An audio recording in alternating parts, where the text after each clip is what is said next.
Al-Fatsal dari pasal yang ke-30 sampai pasal 31 dan beberapa ayat di pasal 32. Perkakas yang berikutnya yang kita lihat dibuat adalah bejana pembasuhan, minyak urapan, dan ukupan yang kudus. Merupakan beberapa perkakas yang melanjutkan kemarin isi daripada bait atau kemah sembahyang dan bejana pembasuhan, minyak urapan, dan ukupan yang kudus adalah bagian yang dipergunakan untuk membersihkan, untuk mengkuduskan, membersihkan, dan mengurapi. Pertanyaannya, siapakah yang diurapi? Siapakah yang berhak untuk dibersihkan, untuk diurapi? Pasal yang ke-30 ayat yang ke-26, haruslah engkau mengurapi dengan itu. Kata itu berkata minyak urapan, kemah pertemuan, dan tabut hukum. Semua perkakas yang ada di dalam kemah sembahyang harus diurapi. Semua perkakas, apakah itu meja, apakah itu kandil, mezbah pembakaran ukupan, mezbah korban, bahkan ayat yang ke-29, haruslah kau kuduskan semua dan setiap orang yang masuk ke dalamnya, itu juga harus dikuduskan. Masih ingat kemarin? Termasuk Harun dan anak-anaknya. Kemarin kita telah lihat kaitan antara Harun dan anak-anaknya. Mengapa harus menjadi keluarga yang dikuduskan? Jadi tidak hanya perkakas saja, tidak hanya benda-benda mati saja, tetapi orang yang masuk, orang yang bertugas, orang yang memegang jabatan imam, itu harus dikuduskan juga. Kalau lihat di pasal 30, dan orang yang dikuduskan selain Harun dan anak-anaknya, dimasukkan di dalamnya adalah ayat 14, setiap orang yang terdaftar umur 20 tahun ke atas, yang dibayar, ditebus dengan setengah sikal perak, itu juga harus dikuduskan. Jadi semua orang yang disebut dewasa 20 tahun ke atas artinya sudah dewasa. Mereka yang berada di dalam kemah sembahyang, jadi bukan cuma imam besar Harun dan anak-anaknya, tetapi setiap orang yang terdaftar, yang harus mempersembahkan persembahan khusus kepada Tuhan, itu juga harus dikuduskan.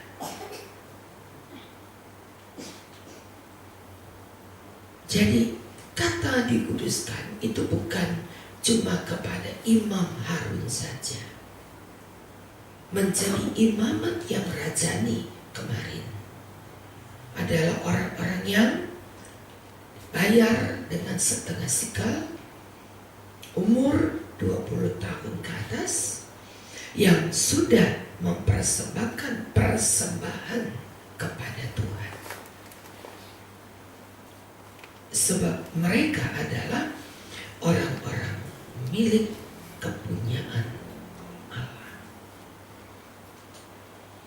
Jadi kalau kita perhatikan lingkup daripada kemah sembahyang itu adalah lingkup orang-orang plus perkakas-perkakas yang telah dikuduskan. Harap menjadi mengerti mengapa kemuliaan Allah tidak kelihatan lagi di tengah-tengah ibadah-ibadah. Mengapa tidak ada lagi awan-awan kemuliaan Allah?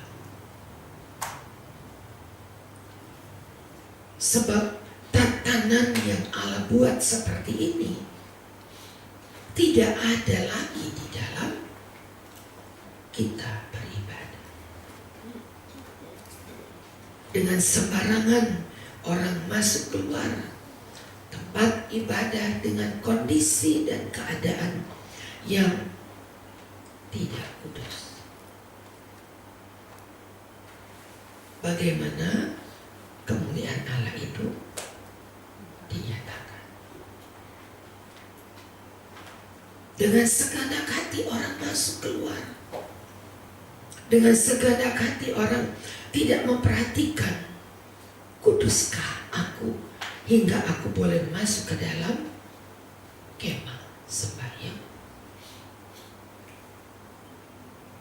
Orang anggap kebaktian merupakan tempat berkumpul, memang disebut kemah pertemuan.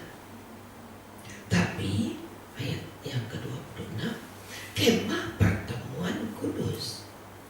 Bukan cuma perkakas-perkakas mati yang kudus, yang diurapi, tapi orang-orang yang masuk pun harus menjadi orang-orang yang diurapi, yang kudus.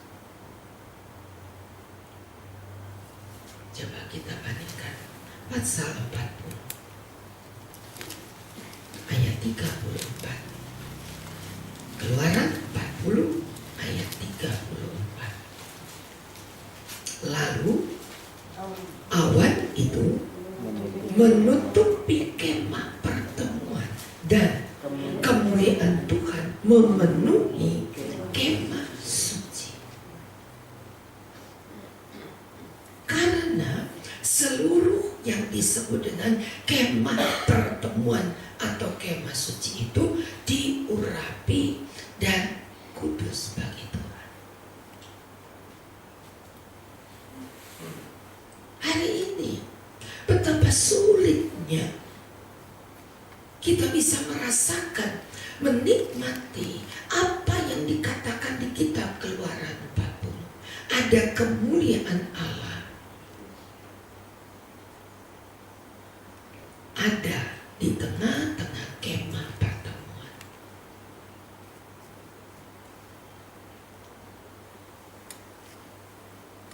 Bukan sulit karena Allah sukar didekati, tidak. Kita manusianya ini loh yang sukar hidup kudus di hadapan Allah. Kita dengan cara kita dengan sikap ibadah kita dengan semau kita, menurut apa maunya, menganggap bahwa ibadah itu boleh dilakukan segenap hati kita. Ibrani berkata, hendaklah engkau beribadah dengan cara yang berkenan kepada Allah. Ibrani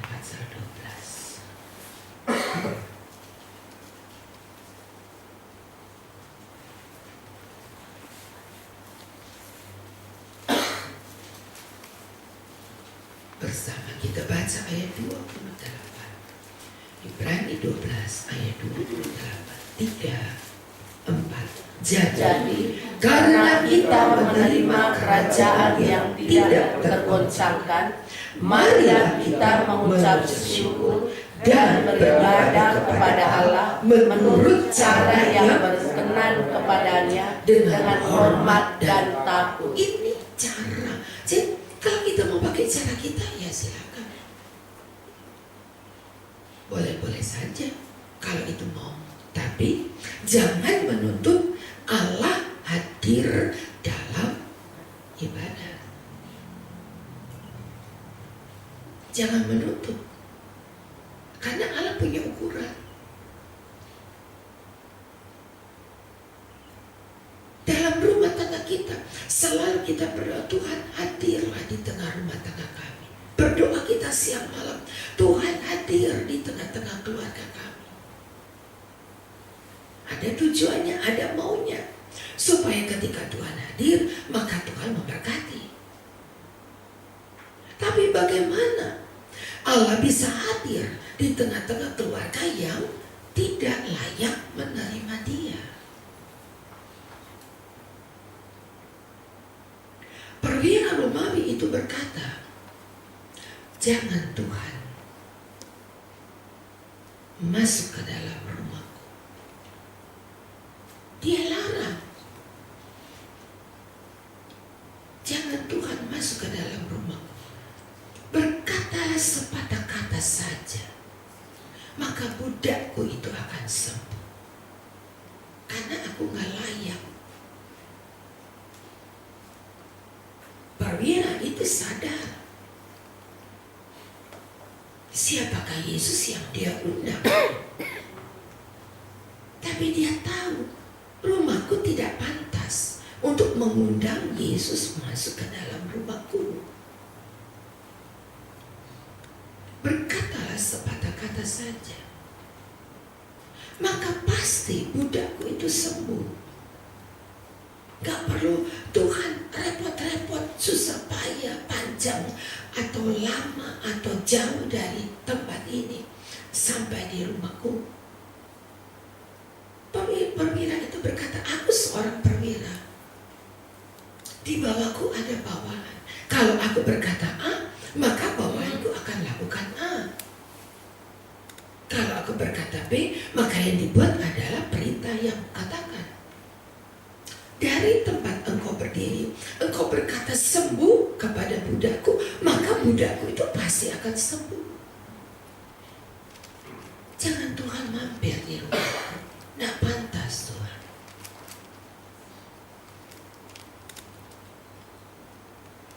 Untuk menghadirkan Allah dalam keluarga kita. Sudahkah kita melihat, pantaskah rumahku menjadi tempat tapak kakinya berjejak? Sudah pantaskah aku mengundang Yesus masuk ke dalam rumahku? Udah pantas? Yakin bahwa rumah kita pantas dimasuki oleh Yesus? Pantaskah?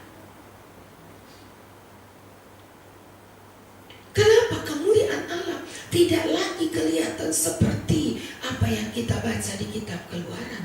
Itu cuma sebuah legenda, itu cuma sebuah cerita lama, itu cuma sekedar kalimat yang diperjelas bagaimana Allah hadir di tengah umatnya. Bukan. Tapi Allah tidak bisa merubah prinsipnya bahwa gelap dan terang tidak dapat bersatu. Kotornya keluarga kita, hidup yang tidak berkenan, tidak pantas mengundang Tuhan hadir di tengah-tengah kita. Gak pantas. Benahi. Kalau kita menyambut tamu, kita bereskan rumah kita. Yang gak pernah kita sapu, kalau perlu dikuyur air, disikat, diporstep. Tidak ada satu sudut rumah kita yang kita jadikan tempat mengumpulkan debu kotoran. Semua bersih. Memang ada orang-orang yang tidak suka dibersihkan. Ada orang-orang yang tidak suka membersihkan keadaannya, ditunjuk keadaannya, wah sudah marah. Semacam itukah kita pantas mengundang Tuhan? Kemuliaan Allah menudungi kemah sembahyang itu. Sebab pada pasal 39 dikatakan Musa membuat kemah sembahyang tepat seperti yang dia lihat di dalam kerajaan Allah. Musa sudah lihat itu. Dan karena tidak ada satu bagian dari kemah sembahyang yang salah, dibuat dengan tepat, maka seperti kata Tuhan, aku akan hadir di tengah-tengahmu. Kalau engkau membuat kemah sembahyang itu sesuai dengan peraturanku. Coba kita kembali lihat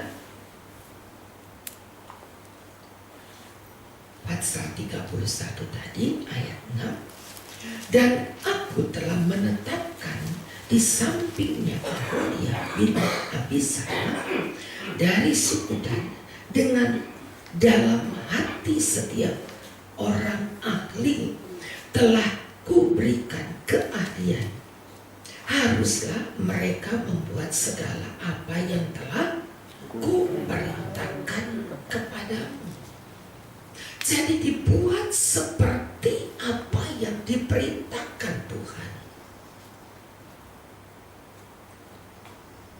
Kemuliaan Allah akan dikembalikan. Tapi dengan catatan, buat seperti apa yang Tuhan mau. Beribadah dengan cara seperti yang Tuhan mau. Hamba-hamba Tuhan yang layani Tuhan dengan caranya Allah, dengan ukurannya Allah, dengan ketentuan-ketentuan yang ditetapkan oleh Allah. Tidak ada satu ukuran daripada perkakas bait Allah yang tidak pada ukuran Allah. Kitab Yeskiel berkata, kalau satu hin, satu hin. Kalau satu sikal, ya satu sikal. Gak ada kurang setengah inci, gak ada. Tepat. Begitu pula dengan ibadah-ibadah kita. Bukan cuma perkakasnya yang mati ini saja, yang diurapi, dioleskan minyak urapan. Tetapi setiap kita yang tadi dibaca, orang-orang yang termasuk dalam daftar, kita mau gak dimasukkan di daftar? Kalau kita mau dimasukkan di dalam daftar, engkau harus mempersembahkan persembahan khusus kepada Tuhan dengan ukuran yang tepat, setengah sikal kudus sebagai harga pembayaran persembahan khusus kepada Tuhan. Kita belum menepati ukuran ini, hingga tidak ada lagi kemuliaan Allah di tengah-tengah kita. Upaya demi upaya dibuat, firman Allah demi firman Allah, kalimat demi kalimat diterjemahkan dengan harapan hidup kita berubah. Amin. Seperti maunya Tuhan. Ini loh daging ini yang gak bisa cocok dengan kemauan Tuhan. Maunya dewe, kehendak sendiri. Kalau diingatkan, kalau saya mau begini, mau apa? Kalau dikatakan harus begini, engkau harus berubah begini. Pendeta aja gak berubah, kok saya berubah? Bagaimana kemuliaan Allah akan kembali di tengah-tengah kita. Kalau jemaat Tuhan tidak ada satu perkakas yang tidak diurapi. Tadi kita baca ayatnya, Pasal 30 ayat yang ke-26. Engkau harus mengurapi kemah pertemuan, tabut hukum, dan segala perkakasnya. Tidak ada satu yang tidak diurapi.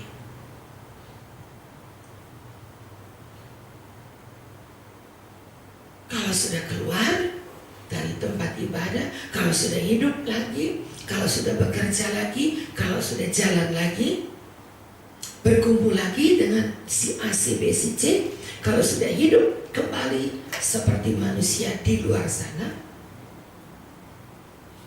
tidak ada beda.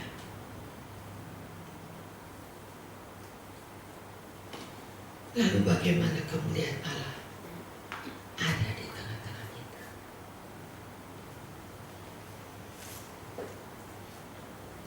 Entah dengan cara yang bagaimana, cuma Tuhan yang tahu.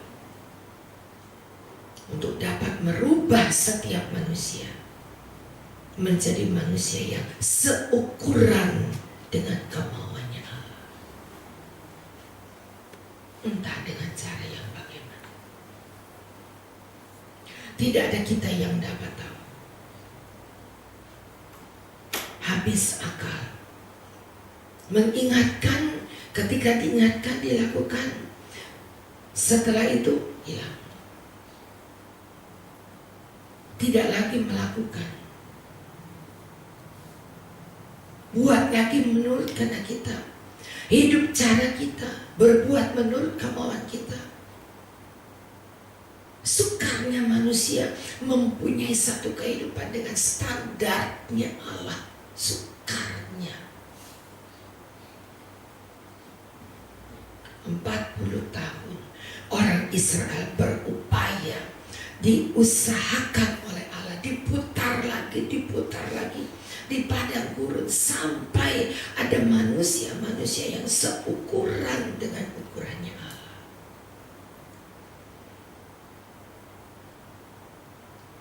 Iblis menipu, membujuk, menipu manusia untuk tidak melakukan kehendak Allah, tapi hanya menurut kehendak iblis. Lakukan apa yang dia mau. Entah dengan cara apa. Hanya Tuhan yang sanggup melakukan itu.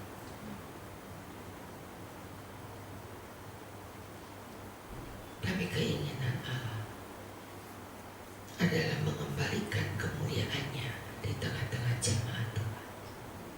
Itu keinginan Tuhan. Kebangkitan Yesus di dalam Kisah Para Rasul diulang-ulang 40 hari 40 malam, diulang-ulang katanya. Yesus menampakkan diri dengan satu catatan, supaya orang percaya.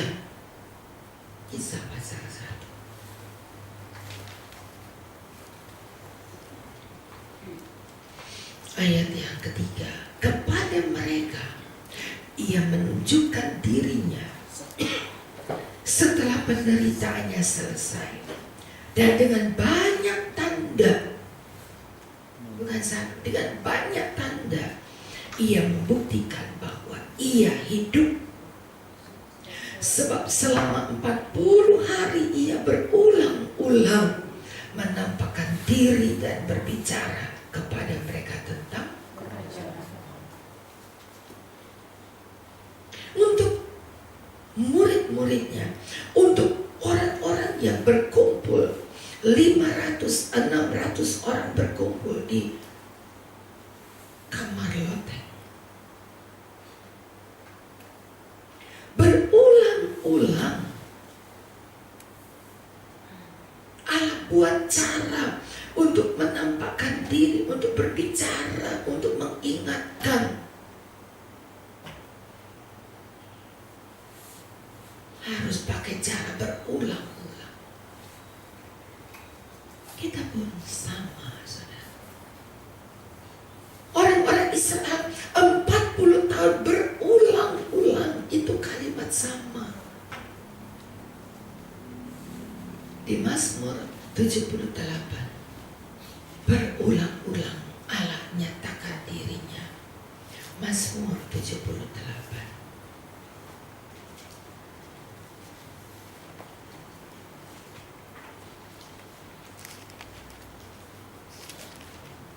ayat yang ke-40. Berapa kali mereka memberontak terhadap dia di padang gurun, 78 ayat 40, dan menyusahkan hatinya di padang belantara. Berulang kali mereka mencobai Allah, menyakiti hati yang Maha Kudus dari Israel. Coba saudara, betapa Allah mengupayakan. Diingatkan, dibuat lagi. Diingatkan untuk berubah, bikin. Disadarkan gak boleh begini begitu, dibuat lagi. Hingga Allah dalam tanda petik tidur. Biarin aja dah. Udah capek untuk melihat kapannya manusia ini bisa berubah. Aduh. Kita punya anak ya. Kalau kita ngomongnya sudah berulang-ulang, lama-lama udahlah, bodo amat, terserah aja apa maunya. Karena berulang, bukan sekali, bukan 3 kali, sudah berulang-ulang. Aduh.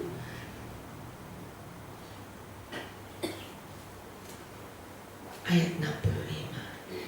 Lalu terjagalah seperti orang yang tertidur, seperti pahlawan yang bangun dari mabuk angin. Kapan Tuhan terjaga? Lihat kondisi kita, lihat jemaat Tuhan di akhir zaman, lihat gereja Bulak-Serai di hari ini. Berulang-ulang diingatkan, ayo bertobat, ayo lakukan firman, ayo setia, ayo layani Tuhan dengan sungguh, ayo. Aduh, segala cara dibuat.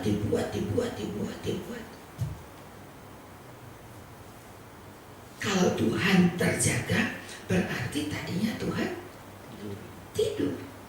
Dalam tanda petik tadi saya berkata, bukan bobo, bukan, tapi diam. Udah gak mau ngomong, udah lanjutin deh, lakukan aja apa yang kamu mau, udah buat aja.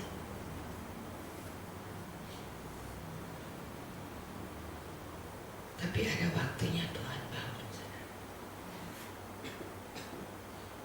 Dan kalau Tuhan bangun, Dia akan merombak, Dia akan memperbaiki, Dia akan benar-benar membuat satu kaum, satu bangsa yang menjadi penyembah Allah yang benar,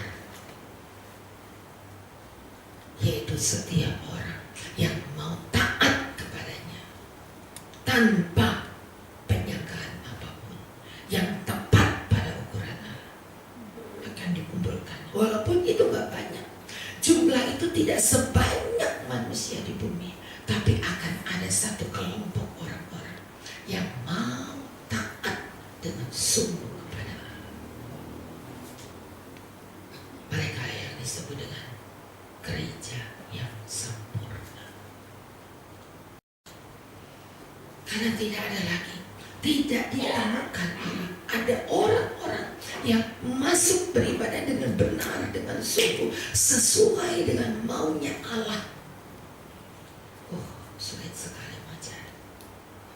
Sampai Tuhan terjaga.